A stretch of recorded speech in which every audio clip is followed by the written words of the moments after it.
మళ్ళీ ఇదే ఈయన జగన్మోహన్ రెడ్డి ఐపాక్ టీమ్ ఆఫీస్కి వెళ్ళి మనం ఇన్ని గెలవబోతున్నామని కూడా ప్రకటించిపోయాడు. రెండు మార్పు నేను స్టడీ చేసింది అంటే జగన్మోహన్ రెడ్డి గారికి విపరీతమైన ప్రజల క్రేజ్ ఉంది, ప్రజల్లో ఉంది ఇప్పటికే. కానీ ఆయన మారకపోయి, మార్పు చెందకపోయి ఇదే విధానాన్ని కొనసాగిస్తే జీవితకాలం మాజీ ముఖ్యమంత్రి కానీ మిగిలిపోతాడు. ఓకే, పార్టీలో మారాలి. ఇప్పుడు టైం మార్నింగ్ 8:39 ప్రజలను కలవండి. ఎంతమంది వస్తారు, ఎంతమంది వస్తారు? ఫోటో తీసుకునేకే 90% వస్తారు. అవును, ఫోటో తీసుకునేకి వస్తారు. ఈరోజు లోకేష్, ఈరోజు యువగళం పాదయాత్ర కంప్లీట్ అయ్యి 2 years అవుతుంది.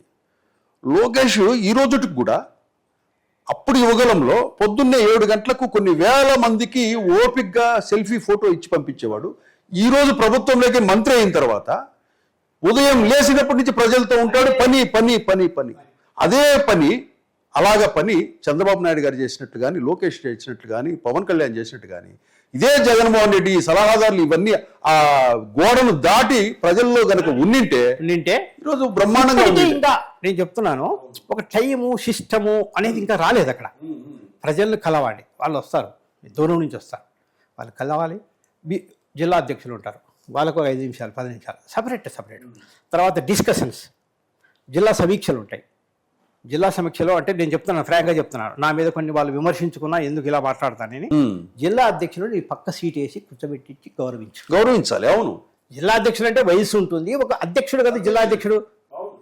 ఏ జిల్లా మీటింగ్ జరుగుతుంది, ఆ జిల్లా అధ్యక్షునికి పక్కన ఒక ప్లేస్. అసలు ఆ ప్రోటోకాల్ సిస్టమే లేదు. సిస్టమ్ వయసు ఉంటుంది, పెద్ద వయసు ఉంటుంది, వాళ్ళని కూర్చోబెట్టండి, మాట్లాడించండి.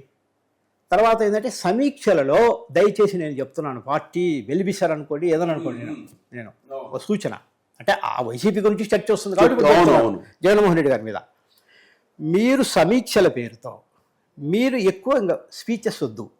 మీ స్పీచ్లు ఇండే కదా ఇప్పుడు 150 నుంచి మళ్ళీ మనకు 11 వచ్చింది. అవును, వాళ్ళని మాట్లాడించాలి. ఎందుకు జరిగింది ఈ అన్యాయము, నీ చుట్టూ ఎంత పనికిమాలిన చెత్త ఉంది అని వాళ్ళు ఏం చెప్తారో వినండి మీరు. అది దాన్ని ఫాలో కాండి. మీరు పులివెందులలో ఏం జరిగేది గ్రహించుకోకుండా రాష్ట్రం అంతా ఏం జరిగేది ఎలా తెలుస్తుంది మీకు? అవును, ఇప్పుడు ఇన్నిసార్లు పులివెందులకి వెళ్తున్నారు, మాది కూడా పక్క విలేజ్ కాబట్టి చెప్తున్నాను, నియోజకవర్గం పక్క విలేజ్.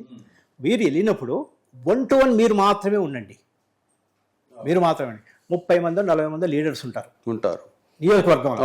వాళ్ళతో 2 minutes ఇంక్లూడింగ్ అవినాష్ రెడ్డి కూడా ఉండకూడదు అక్కడ. కొంతమందికి అవినాష్ రెడ్డి అంటే కూడా కొన్ని చెప్పలేరు. అవును, నువ్వు ఎన్నిసార్లు పులివెదులకు పోయినా నీ సమస్య తీరదు, సాటిస్ఫాక్షన్ కాదు. చుట్టూ లీడర్ పక్కన 4 ఉంటే చెప్పాలంటే కొంచెం ఇబ్బంది పడతారు కదా. సాయం అడగాలన్నా, ఎవరి మీద కంప్లైంట్ చెప్పాలన్నా కూడా చుట్టూ ఉంటే కనుక కొంచెం ఇబ్బందిగా, జగన్ వెళ్ళిపోయిన తర్వాత మనల్ని ఏమన్నా టార్గెట్ చేస్తారు, మళ్ళీ ప్రాబ్లము. రాజశేఖర రెడ్డి గారు అదే కదా తెలుసు, ముఖ్యమంత్రి గారు ఉన్నప్పుడు ఎన్ని రూములో ఉండేది, లోపల రూమ్ కి, ఇన్సైడ్ రూమ్ కి, ఈ రూమ్ లో ఎక్కడ కూర్చోబెట్టాలో వాళ్ళు కూర్చోబెట్టేవాడు, ఏం చేయాలో వాళ్ళకి చేసేవాళ్ళు, ఏం హెల్ప్ చేయాలో, ఏం మాట్లాడేదో తెలుసు ఆయనకు. ఆయన కలిసేవాళ్ళు. ఆయన ఇలా నసుగుతుంటే వీడు సమస్యలో ఉన్నాడని ఫైనాన్స్ హెల్ప్ చేసేవాడు.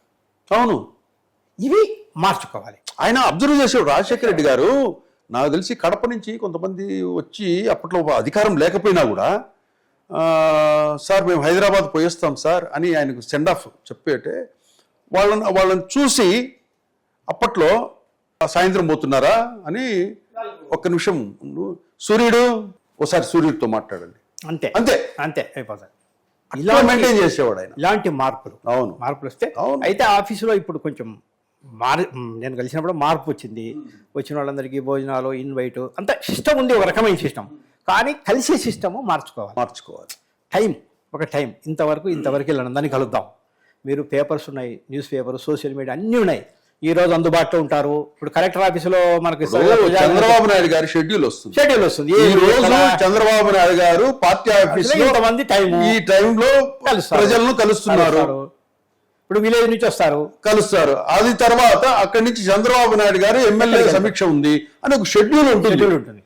దాని ప్రకారం రోజువారీ కార్యక్రమాలు ఉంటాయి. ఇవన్నీ మార్చుకుంటే విపరీతమైనటువంటి జగన్మోహన్ రెడ్డి ఈజ్ లీడర్. ఆయనకు ఇంకా వీరు ఎంతమంది ఉన్నా కూడా ఆయన వన్ సైడ్. ఇక ఇలాంటివి కూడా కొన్ని ఆహోహో బ్యాచ్లు చెప్తా ఉంటారు, ఏది సింహం సింగల్గా వస్తుంది, అవన్నీ వదిలేయాలి. పెట్టాడు అవన్నీ మాటలు వినేందుకు డైలాగులు వినేందుకు మనం చూసుకొని ఫోన్లో ఆహా ఆ పులి పులి పులి అనే చంకన ఇబ్బంది పెట్టారు అదే జరిగింది. ఇప్పుడు మోడీ కంటే కాదు కదా, మోడీ మరి అన్ని పార్టీల వాళ్ళని కలుపుకోవడము, అన్ని ఓటు విలువ తెలుసుకునేది వీళ్ళందరికీ తెలుసు. ఓటు ఎలా సంపాదించుకోవాలా. మన పార్టీకి ఏంటంటే, మన పార్టీ అంటే వైసీపీకి సంబంధించి, నాకు పార్టీ కాదు అది, వైసీపీకి సంబంధించి ఏంటంటే ఓటు విలువ ఎలా పోగొట్టుకోవాలా, ఓట్లు ఎలా పోగొట్టుకోవాలో వీళ్ళకి తెలుసు. సంపాదించుకోవడం కాదు ఇది, చెప్తున్నా. అవును, మనకు అవసరమైనప్పుడు ఎవరి దగ్గరికైనా వెళ్ళాల్సిందే, ఏ పార్టీతో అయినా పొత్తు పేల్చుకోవాల్సిందే. అధికారం వచ్చిన తర్వాత ఇప్పుడు ఈ రోజు మీరు ఒక విషయం నేను చెప్తుంటాను, నాకు బాధేస్తుంటుంది. సోషల్ మీడియాలో ఎక్కువ రెడ్డిస్ మీదనే టార్గెట్ పెట్టారు, పోస్టింగ్లు చేశారు. ఇవన్నీ ఎన్ని విన్నా కూడా నాకు అపోజిషన్ పార్టీ మీద నాకు కోపం రావడం లేదు, జగన్మోహన్ రెడ్డి మీదనే నాకు కోపం వస్తుంది. ఎందుకంటే అధికారం పోగొట్టుకుంది నువ్వు ఇంత పెద్ద 151 సీట్లు. ఏ రాజకీయ పార్టీకి, ప్రాంతీయ పార్టీకి ఇంత అబ్నార్మల్ మెజారిటీ పార్టీ పెడతానే వచ్చినటువంటి ఇన్ని సీట్లు. అవును, రాజకీయ అనుభవం లేకపోయినా కూడా నాన్నగారి నుంచి వచ్చినటువంటి నీ క్రేజ్ అనుకోండి, ఏదో చేస్తాడన్నటువంటి ఇదేటువంటి అంత వచ్చింది మనం కాపాడుకోలేకుండా కనీసం మినిమం కాపాడుకో.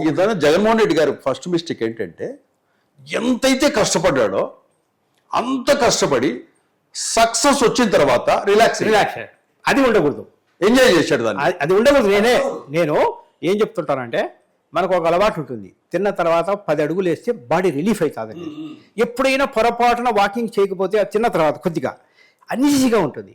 అంటే ఏంది, బాడీకి అది అలా అలవాటు పడిపోవాలి. మనం ప్రజలను కలిసి ప్రజల్ని కలవాలి. రాజకీయ జర్నలిస్టులు, అడ్వకేట్స్, లాయర్లు, పొలిటీషియన్స్, వీళ్ళు ప్రజల్ని కలవడమే వాళ్ళ వృత్తి. 10 సమాచారాలు తెలుస్తాయి మనకు, ఏం జరిగేది సమాచారం. జర్నలిస్టులు కలిస్తేనే సమాచారం తెలుస్తుంది, 10 మంది లాయర్లు కలిస్తేనే మనకు ఫీజులు వస్తాయి, పరిచయాలు అవుతాయి. ఇది పొలిటీషియన్స్ ప్రజల్లోనే నిత్యం ఉండాలి, ఇంట్లో ఉండాల్సింది. అవును, ఇంట్లో కాదు ఉండాల్సింది కాదు, ప్రజల్లో కలిస్తేనే మనకు ఇది జరుగుతుంది. జగన్మోహన్ రెడ్డి 5 ఏళ్ళు ప్యాలెస్ లోనే ఉన్నాడు, అది చెప్పాను కదా. అవును, ఏం చేస్తారంటే ఇప్పుడు వీళ్ళంతా అలా చేసి పెట్టారు.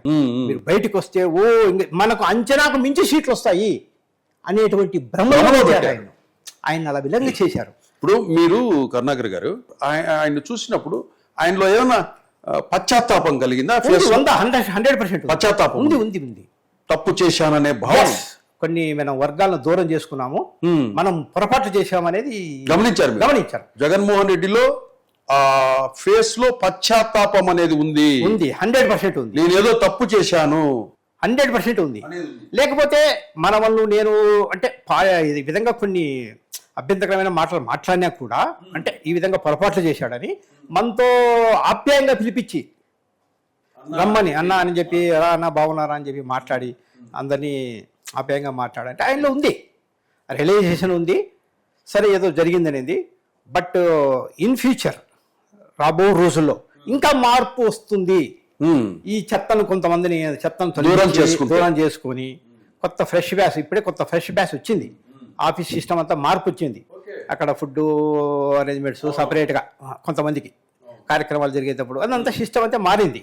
ఇంకా మార్పు రావాలి, మార్పు ఒకే ఒకటి రావాలి, ప్రజల్ని కలిసే దాంట్లో మార్పు రావాలి. ప్రజల్ని కలిసే దాంట్లో టైం 8 to 1 వరకు ప్రజలు కలుస్తాయి ఈరోజు. మళ్ళీ లీడర్స్ సపరేట్ టైం, పార్టీ కోసం ఇంతసేపు, సరే బిజినెస్ కోసం ఇంతసేపు. ప్రజల్ని కలవకపోతే మాత్రం నేను చెప్తున్నా కదా, జీవితకాలం మన పరిస్థితి ఇంతే. ప్రజల్ని కలవాలి, కార్యకర్తలు కలవాలి, ఫ్రీగా మాట్లాడించాలి, వాళ్ళతో మాట్లాడించాలి. ఇప్పుడు మనం మాట్లాడిన రోజు నా అక్క చెల్లెళ్ళు, నా అవతాతలు, ఎస్సీ ఎస్టీ బీసీ మైనారిటీ, ఇవన్నీ మన డైలాగులన్నీ అందరికీ తెలుసు, కార్యకర్తలకే తెలుసు అవన్నీ. అరే మీకేం ప్రాబ్లం, మీరు స్వయంగా నాకు చెప్పండి. నేను కలవనందు వలన ప్రాబ్లం అయిందా, నేను హెల్ప్ చేయనందు వలన ప్రాబ్లం అయిందా, అడిగిన వాళ్ళకు బిల్లులు ఇవ్వకుండా, అడిగిన వాళ్ళకు డబ్బులు ఇవ్వకుండా, అడగని వాళ్ళకు డబ్బులు ఇవ్వడం ఏమైనా మైనస్ అయిందా? ఇవన్నీ వాళ్ళ వైపు నుంచి తెప్పి ఒక రికార్డు నోట్ చేసుకొని వాళ్ళకి తీసుకుంటేనే మనము రాజకీయంగా మనకు ఢీ కొట్టేవాడు ఉండడు. ఎవరైనా అంతే తీసుకోవాలా. ఇది